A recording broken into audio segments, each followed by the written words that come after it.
오늘은 28강 생명과 하나님의 계획 한번 따라 하실까요? 생명과 하나님의 계획, 이런 제목으로 창세기 강해를 함께 나누도록 하겠습니다.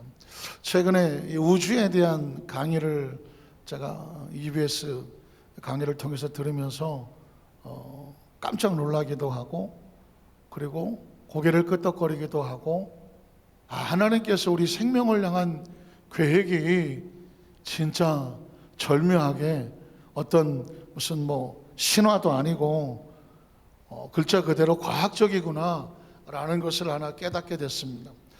제가 잠깐 우주에 대한 이야기를 하면 어디다가 할까요? 여기다가 우주에 대한 이야기를 하면 창세기 1장 1절에 태초에 하나님이 천지를 창조하시더라 하셨을 때, 창조는 시간과 공간이 등장을 한다. 이게 우주다. 우주는 시간과 공간을 가지고 등장한다. 그 다음에 땅이 혼돈하고 공허하며 카오스, 케이오스라고 말하는 혼돈은 뭘까? 혼돈이 혼돈스럽기 때문에 글자를 혼돈스럽게 썼습니다. 혼돈은 뭘까? 그리고 그 다음에 빛이 있으라. 빛이 있으라 하시니 빛이 있었고, 사실 이러면서 이제 창조의 첫째 날이 되는 거거든요. 자, 이걸 과학적으로 어떻게 설명할 수 있을까? 사실은 우주에 대한 이야기를, 창조에 대한 이야기를 과학이 어떻게 설명을 하겠습니까? 그런데 빅뱅이라고 하는 이제 우주 팽창론이 있는데, 우주 팽창론, 관심이 없더라도 이 우주 팽창론이라는 것이 얼마나 중요하냐면, 이 우주 팽창론을 연구하던 사람이 노벨 평화상을 한 개도 아니고 3개씩이나 받았다는 거예요. 그러니까 과학적으로도 얼마나 검증이 되고 아주 중요한 사건인가. 저도 우주 팽창론 이런 거에 대해서 이렇게 썩 관심은 없었어요. 우주가 팽창한다? 뭔 소리야 지금? 그랬는데 이 강의를 들으면서 깜짝 놀랐습니다. 이유는 뭐냐면 우주가 지금 점점 커지고 있다는 거죠. 우주가 점점 커지고 있다는 것입니다. 그러면 우주가 점점 커지는 걸 어떻게 아느냐? 지구가 여기 있잖아요. 지구에서 천문대가 이렇게 있다면, 갑자기 이상해지네. 천문대가 있다면 이 우주의 별에 대한 거리를 측정을 하는데, 얘가 시간이 갈수록 점점 멀어지더라는 것이죠. 그러니까 거리가 점점 멀어지더라. 별의 거리가 멀어진다는 얘기는 우주가 점점 늘어나고 있다는 것이죠. 우주가 늘어나는 것이기 때문에 우주 팽창론이라고 말하는 것인데, 우주 팽창론이 왜 중요하냐면 거리가 지금도 점점 멀어지고 있다. 우주는 팽창하고 있다. 그러면 뒤집어 말하면 우주가 팽창한다는 얘기는, 그러면 그전에는 우주가 점점 작았을 때도 있지 않았겠느냐 하는 거죠. 처음에 우주는 작았을 것이다. 왜냐하면 우주가 지금 커지고 있으니까, 점점 커지고 있으니까, 지금의 우주 전으로 이제 이해를 돕게 뒤로 간다면 아주 작은 우주가 있었을 것이다는 거예요. 처음에 우주는 작았을 거라고 생각을 하더라고요. 왜냐하면 지금도 커지고 있으니까. 그러면 작은 우주와 큰 우주 사이는 어떤 의미가 있냐면, 지금 우주는 굉장히 차고 바깥에 우주복 안 입고 나가면은, 달나라 이런 데 가보면 우주복 안 입고 바깥에 나가면 얼어 죽잖아요. 바로 찹니다. 우주가 차요. 그런데 우주가 큰 것이 뭐냐면, 찬 이유는 우주가 엄청 크기 때문에 열로부터 찬 건데, 빛으로부터 찬 거고. 그런데 예전에 처음 시작할 때 우주는 아주 뜨거웠을 거라는 것입니다. 그래서 뜨거운 빅뱅이 뜨거운 우주인데, 이 뜨거운 우주가 왜 필요하냐면, 어떤 물체가 뜨겁다가 이게 점점 멀어지면 차지는 것처럼 처음에는 우주가 뜨거웠을 거라고 얘기하는 것이죠. 그런데 뜨거우고 찬 게 뭐가 문제냐? 우리 이 원자라고 하는 것은 이 양자와 전자죠. 이건 마이너스입니다. 전자와 양자가 이루어졌어요. 이거 현재가 이제 중성인데, 현재는 보통 원자는 중성으로 이루어져 있는데 얘가 아주 뜨거워지면 원자와 전자가 나누어지는 이온이 된다는 거죠. 이온이 되면 뭐가 문제가 있느냐? 빛이 산란한다. 빛이 산란한다. 이야기는 뭐냐면 빛이 막 엉켜갖고 물체를 볼 수가 없다는 것입니다. 그래서 강의하는 교수는 뭐라고 말하냐면 마치 호박죽이 막 끓으면 보글보글 막 끓어올려서 이게 도대체 속에 뭐가 있는지도 모르고 막 그냥 혼돈한 상태. 그러니까 처음에 우주는 조그만 우주였으며 온도가 어마어마하게 뜨거웠을 것이며 그래서 빛이 뚫고 나갈 수가 없는 산란의 상태. 이걸 뭐라고 말하느냐? 혼돈이라고 말하더라고요. 그래서 제가 머리가 빵 돌았죠. 그 혼돈은 여기서 말하는 혼돈이거든요. 땅이 혼돈하고 공허하며 케이오스라고 무질서를 말하는 거거든요. 땅이 혼돈하고 공허하며 하나님의 신은 수면에 운행하셨다. 자, 그러면 여기서 말하는 우주가 팽창을 한다고 할 때 축소가는, 그럼 우주가 아주 작았을 때 시간과 시간이 제로, 공간이 제로였을 때가 있지 않겠느냐? 이건 늘 제가 얘기하던 얘기거든요. 우주의 시간과 공간이 제로였을 상태. 그러니까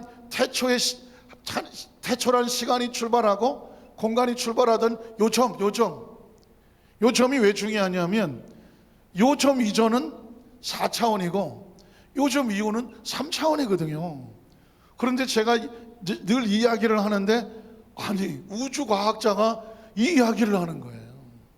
우주과학자가 이 얘기를 해요. 다른 어떤 성경에 누가 얘기하는 게 아니라 이 이야기는 죄송한 얘기지만 거의 지금 저만 하고 있을까? 누가 하는 얘기를 못 들었기 때문에 조 목사님 하시는 거기서 조 목사님 말씀 위에 왜 제가 다른 얘기를 못 들었기 때문에 이제 조영기 목사님의 4차원의 출발이 여기서 출발하는 건데 제가 이제 그걸 그렇게 출발하는 거죠. 시간과 공간이 제로인 상태. 그 이전 이게 4차원이다. 그런데 과학자가 이렇게 말해요. 우주가 팽창을 했다는 얘기는 뒤집어 말하면 우주가 처음 출발했을 때 시간과 공간이 제로였을 때가 있을 거다라는 거예요. 이게 왜 중요하냐? 이렇게 말하더라고요. 이걸 알아야 나를 안다. 와, 우주과학의 목적은 인간이 누구인가를 알려고 지금 우주를 연구하고 있더라고. 나는 무슨 별만 연구하는 줄 알았더니 우주과학이란 인간의 존재를 연구하고 있는 것들이었어요. 그래서 시간과 공간이 처음 출발할 때를 우주의 처음이라고 시작을 하고 지금 우주는 지금 엄청난 속도로 이게 팽창을 하고 있고 그리고 처음에 우주는 혼돈했다. 이건 과학이 하는 거예요. 혼돈한 이유는 우주가 뜨거웠기 때문이에요. 우주가 뜨거우면 어떻다고요? 원자는 양자와 양자 전자가 갈라진다. 갈라지면 빛은 산란한다. 아무리 빛을 비추려고 해도 얘네들이 뚫고 나가지를 못하기 때문에 물체를 알아볼 수가 없다. 이게 지금 암흑이고 혼돈이고 기품이다. 그런데 그 우주에서 뭐라고 말하냐면 38만 년? 이 우주가 처음 출발하고 한 38만 년 이후에 이 온도가 한 3,000도씨로 떨어졌다는 거예요. 이게 떨어진 게 3,000도야. 이 처음의 온도보다 8만 년이 지나면서 한 3,000도쯤 되니까 온도가 3,000도쯤 되니까 이거를 절대온도 3도라고 말하더라고요. 절대온도 3도야. 그러니까 이 절대온도 3도가 3,000도씨인데 이 절대온도 3이 되기 전에 3,000도 이전에는 빛이 산란하는데 3,000도가 되고 절대온도 3이 되면 빛이 그 다음에 뭐가 없어지느냐? 산란이 없어져. 빛이 산란이 없어지고 여기 있는 양자와 전자가 균형을 맞춰서 원자가 뭐가 되느냐? 중성이 돼요. 자, 원자와 전자가 중성이 되면 뭐가 될 수 있느냐? 빛이 직진을 해요. 빛이 직진을 하는 거예요. 그러니까 이 빛이라는 게 직진한다는 게 어마어마한 거예요. 빛이 직진을 해야 그 물체를 보고 반사하는 걸 보고 형체를 깨닫는 거거든요. 그 빛의 존재가 드러나는 게 뭐냐? 우주가 식어서 3000도가 되고 절대온도 3도가 됐을 때 드디어 빛이 드러나는 것입니다. 그러니까 여기서 땅이 혼돈하고 공허하고 흑암의 깊음에 있을 때 하나님이 가라사대 빛이 있으라. 빛의 존재가 드러나잖아요. 그 빛의 존재가 드러나려면 우주의 이 뜨거웠던 온도가 3000도로 내려가면서 3000도의 절대온도 3이 되니까 빛이 굴절하던 빛들이 빛이 직진하기 시작을 하며 존재가 드러나는 거죠. 존재가. 그래서 뭐가 되느냐? 존재가 돼서 드디어 이 우주의 빛이라고 하는 존재가 정체를 드러내는 겁니다. 재밌는 사실은 그때 38년, 만년 전 그 이후에도 엄청난 지금 우리가 말하는 6000년이 아니라 우주학자들은 수십억 년, 지구가 창조한 건 수십억 년을 생각하는데 그때 출발했던 빛이 절대온도 3000도씨 그때 출발했던 빛이 아직 지구에게 올 수 있을까? 이 우주가 이걸 연구를 하는 거예요. 근데 신기한 것은 뭐냐면 지구에 있는 천문대 나가서 대기권에 있는 천문대 이것도 안 돼 갖고 아예 태양 반대편에 천문대를 해서 현미경 같은 이런 망원경으로 설치했는데 이 우주에서 어마어마한 생각지 않은 파장들이 계속 탐지가 된다는 거예요. 계속 탐지가 돼요. 그런데 그 탐지를 해보니까 온도가 그 빛의 온도가 절대온도 3이더래요. 그래갖고 지금 이 부분을 가지고 이거 연구하고 발견한 사람이 노벨상을 3개나 받았어요. 처음에 이야기를 했을 때 아무도 믿지도 않았고 되지도 않는 소리하고 우주가 팽창을 하고 무슨 산란이 있고 직진이 있고 절대온도 3000도 말같지도 않은 소리 했는데 세월이 지나서 여기저기서 이 우주 팽창론을 연구하던 사람들 속에서 실제적으로 이런 것들이 증거가 되니까 결국은 지금 이제 이걸로 노벨상을 3개나 하고 지금도 이제 모든 학자들이 인정을 하고 논문이 나오고 있는 이유가 뭐냐? 우주는 팽창하고 있다는 이거 사실을 하나만 하더라도 뒤집어 가서 결국은 우리는 여기서부터 출발했다라고 과학과 우주가 말을 하는 것입니다. 제가 오늘 여러분에게 서론의 이야기를 하는 건 뭐냐면 오늘 우리라고 하는 생명 하나가 지구라는 별에서 생명을 안고 지금 살아가기 위해서 하나님이라고 하시는 이 창조주가 이 지구라는 위에서 생명이 살기 위해서 하신 일이라고 하는 것은 어마무시한 거죠. 어마무시한 거예요. 아니 38년 만에 절대 온도가 섰고 빛이 산란하고 그 다음 직진하게 만들고 그래서 그 빛이 태양의 빛이 지구까지 오고 와서 지금 그 태양 때문에 인하여 지금은 막 덥다고 하긴 하지만 그 빛으로 인해서 생물들이 살고 지구가 살고 지금 우리가 살고 살아가기 위해 저와 여러분이 지금 여기 존재하기 위한 하나님의 계획이라고 하는 것은 엄청나고 이런 것들이 다 존재하고 받쳐서 어떻게 됐냐 오늘날 저와 여러분이 생명으로 살고 있는 겁니다. 지금 우리가 살아있다는 것은 엄청난 기적이고 우리가 살아있기 위해서 그동안 우주에서 어떤 일이 있었는지는 상상이 안 가는 거고 그리고 지금 여기까지 살아온 것도 얘기가 안 되고 그리고 살아있는 자체가 기적이고 솔직히 까놓고 얘기하면 저와 여러분이 어떻게 살아있는지를 우리가 압니까? 그냥 태어나서 여기서 지금까지 살아왔고 그러려니 하고 살다가 지금 별일 없을 거니 하고 살아가잖아요. 그런데 우리가 성경을 통해서만 뿐만 아니라 하나님의 이 우주 과학 속에서 제가 지금 다시 이제 관심을 갖고 읽으려고 하는 책들이 뭐냐면 우주에 대한 우주 팽창론이라든가 우주 것 쪽에 대한 책을 다시 조금 읽어보려고 해요. 이유는 뭐냐면 제가 몰랐어요. 우주 과학의 목적은 내가 누구인지를 찾으려고 하는 인간의 기원을 찾으려고 하더라고요. 결국 이 인간의 기원을 찾으려고 하는 것은 어느 얘기와 같아요? 성경의 이야기와 같은 거죠. 그러니까 과학이 성경을 증명하는 요 얘기만, 요것만 난 신기한 거예요. 시간, 공간, 카오스. 이것만 해도 신기한데 이걸 우리는 우리 힘으로는 파악이 안 됐는데 우주 과학자가 증명을 해내지 않습니다. 자, 그러면 오늘은 이제 하나님의 계획인데, 인간의 삶의 현장 가운데 인간은 자신의 계획이 있잖아요. 그런데 인간의 계획이 하나님의 계획과 부딪혀질 때 과연 인간은 이 상황 속에서 어떻게 대처를 해 나가야 우리가 이 성경 속에서 얻는 이 생명 속에서 안전하고 보호할 수 있을까? 이 부분을 한번 함께 살펴보기를 원합니다. 오늘 첫 번째는 뭐냐면 아브라함이 만난 생명의 위기를, 인생을 살다 보면 뭐 세 가지, 생명이 안전하거나 생명이 위험하거나 아니면 뭐 그냥 그런 대로 유지되거나, 생명은 세 가지겠죠.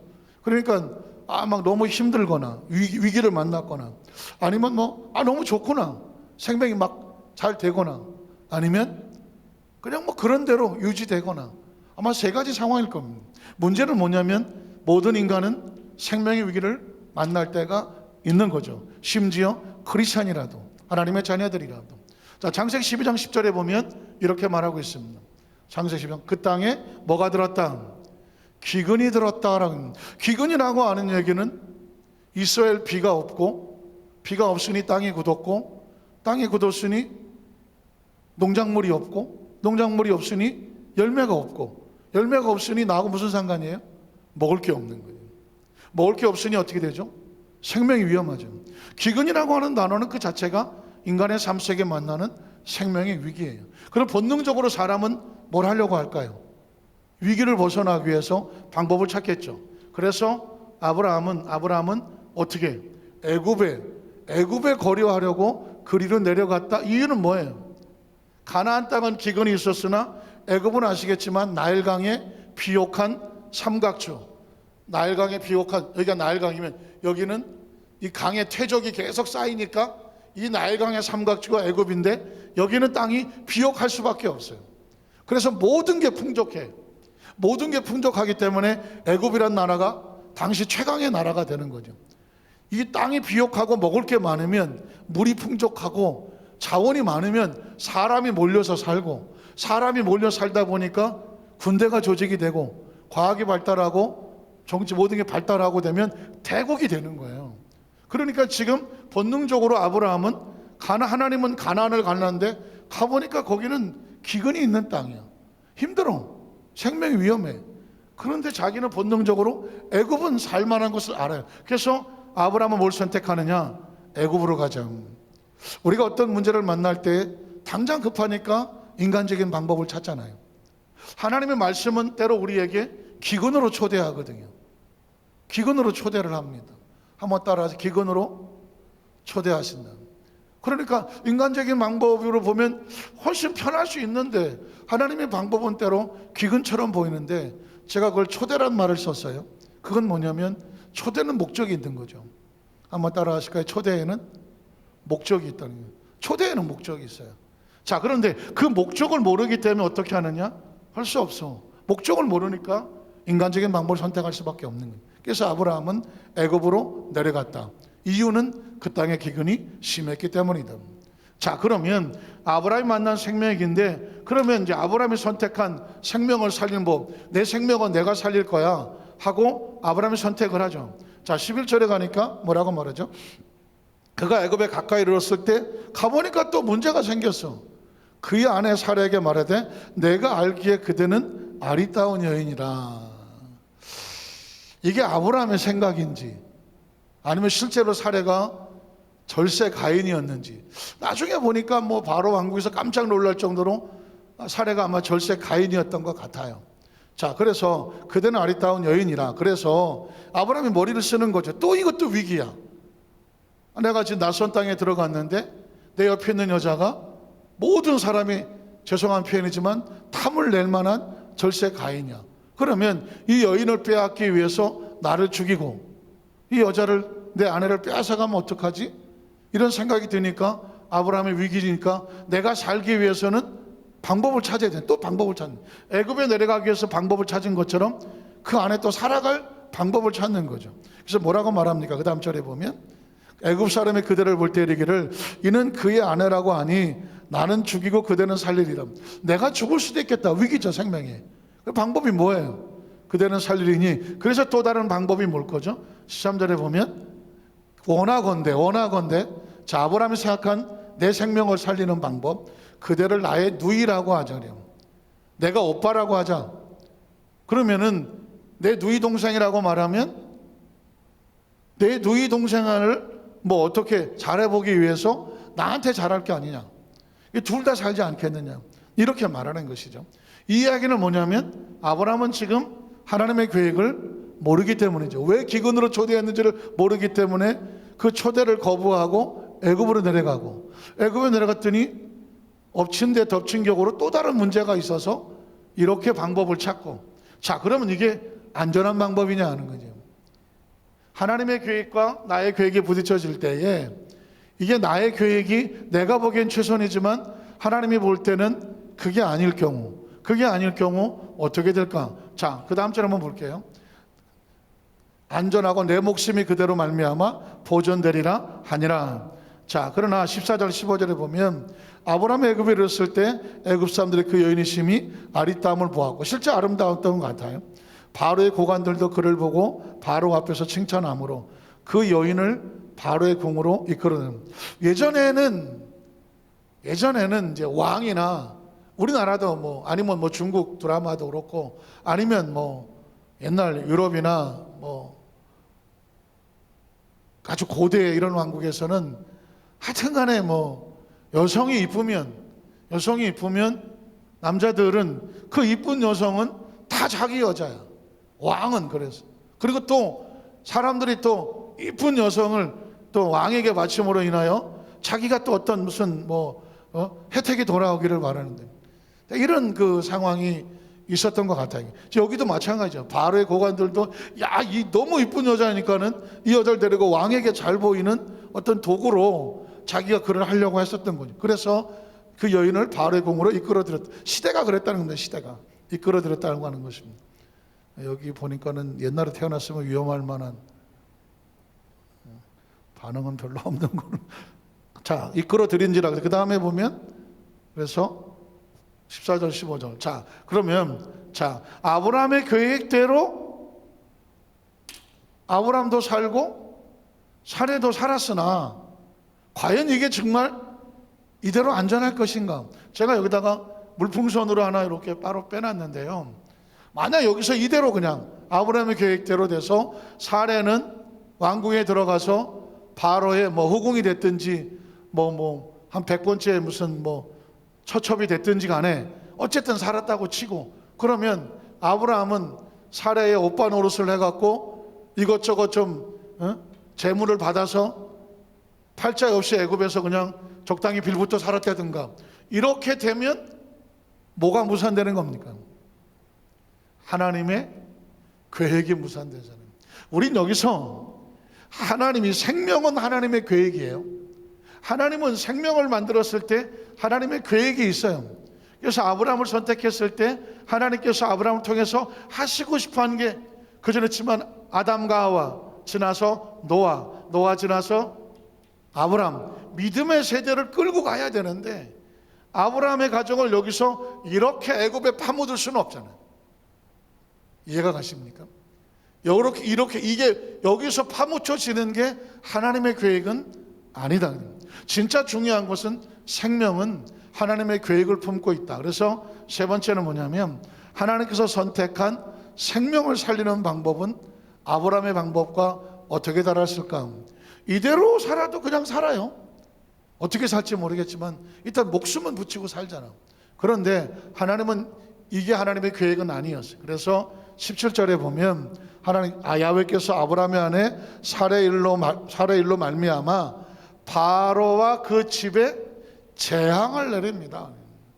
이 이야기는 뭐냐면 여기다 재앙을 내려서 사례를, 죄송한 표현이지만 끌어들였으니까 어떻게 해야 돼?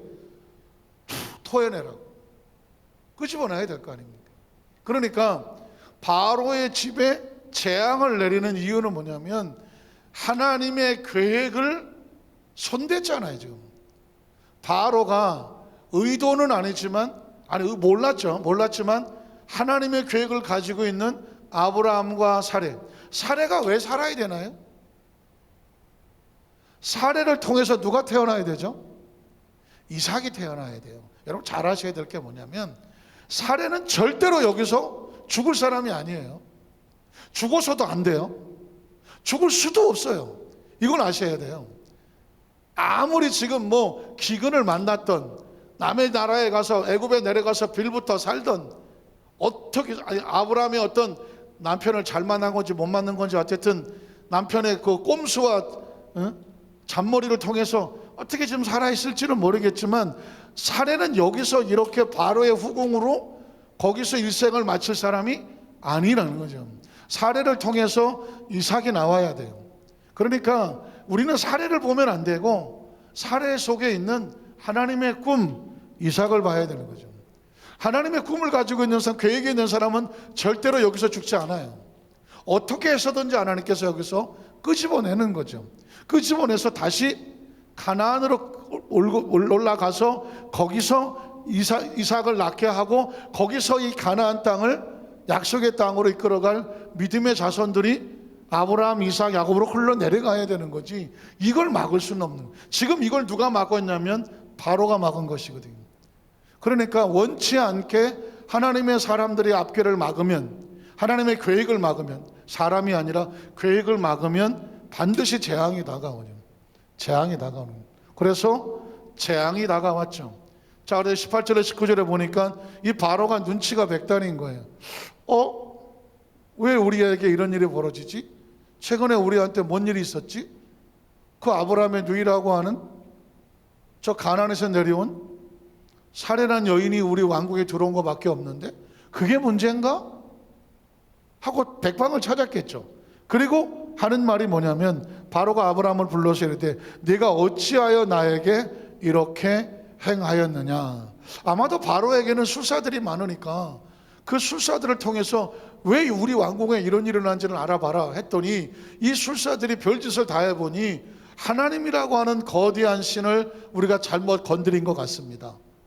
그럼 그 하나님의 신하고 누가 관련이 있냐? 앞만 봐도 최근에 들어온 이 사례와 아브라함이라고 하는 이 사람들이 수상합니다. 이 사람들이 아무래도 하나님의 계획이 있는 사람 같습니다. 우리가 이 사람들을 건드리면 안 될 것 같습니다. 그래, 왕이 그러니까 그래? 그러면 데리고 와봐.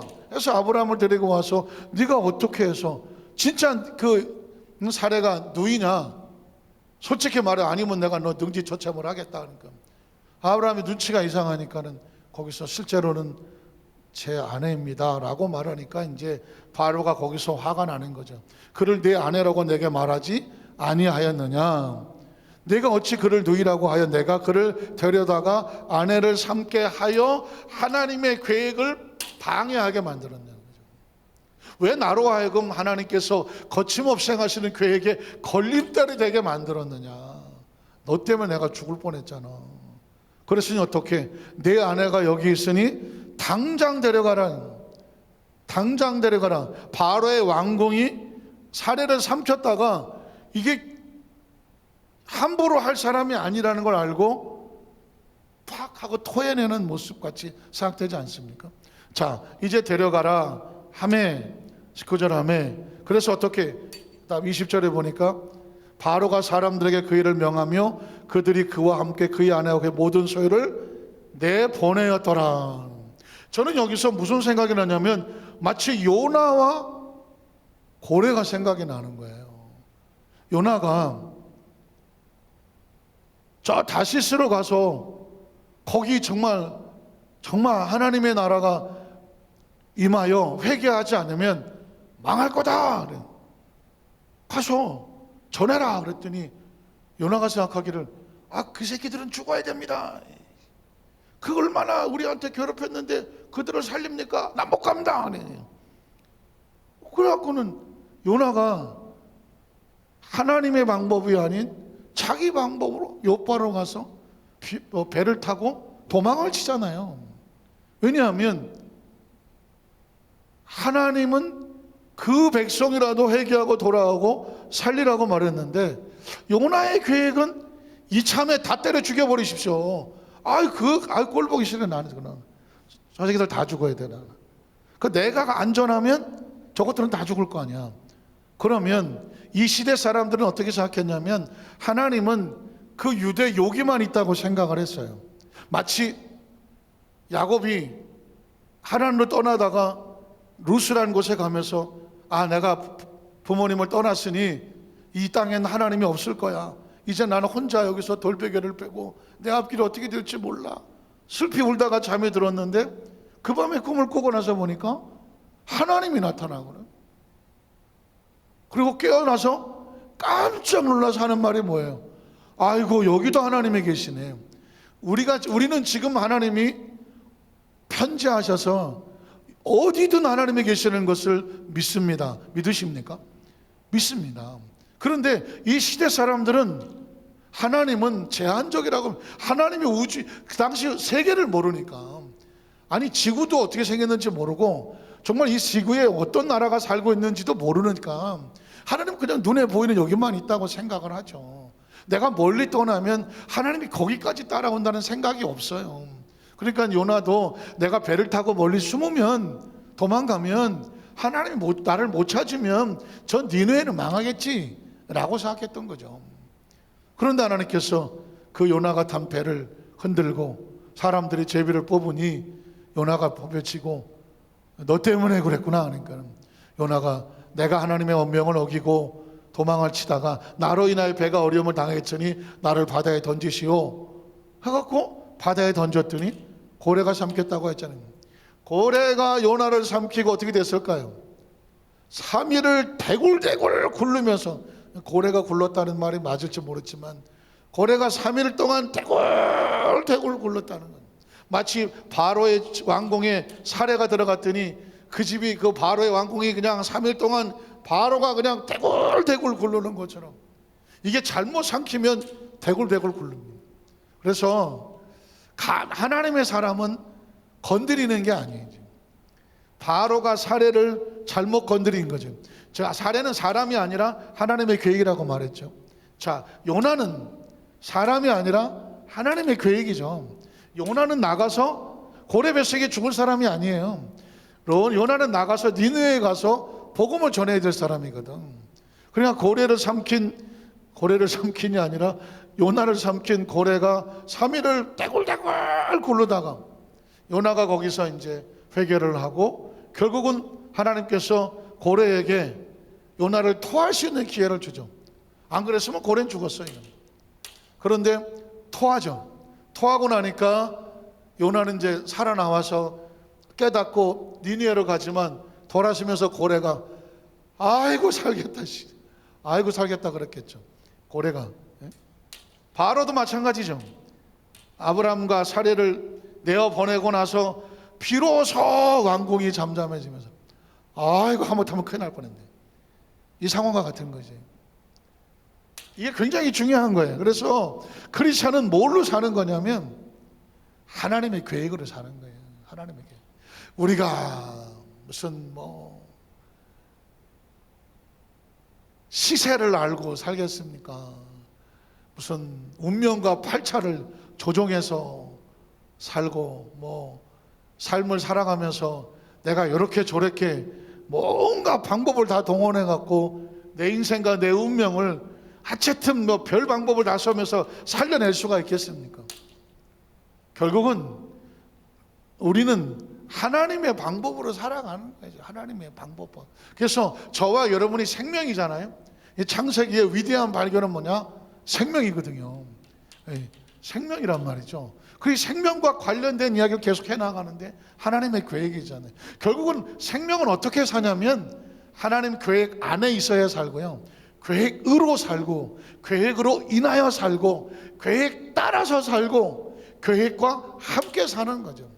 그 계획을 뭐라고 말하냐면 사명이라고 말하는 거예요.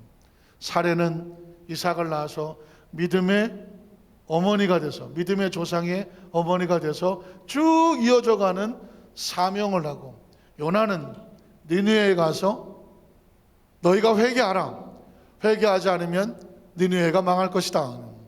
가서 복음을 전했더니 거기에 좌우를 분별하지 못하는 10만 이상의 어린아이들과 그리고 모르는 사람들이 그들이 회개하니까 느니의 사람들이 돌아오더라고요. 회개하니까 엄청난 사람들이 하나님께로 돌아오더라고요. 요나가 가서 전하지 않냐고 여기 고레벳에서 끝났으면 이 영혼들은 어떻게 해요? 성질은 더러웠지만, 아주 성질은 요나가 더러웠지만 하나님은 이 사람을 들어서 니느웨에 보내서 복음을 전해서 수십만의 영혼을 살리는 게 하나님의 계획이었습니다.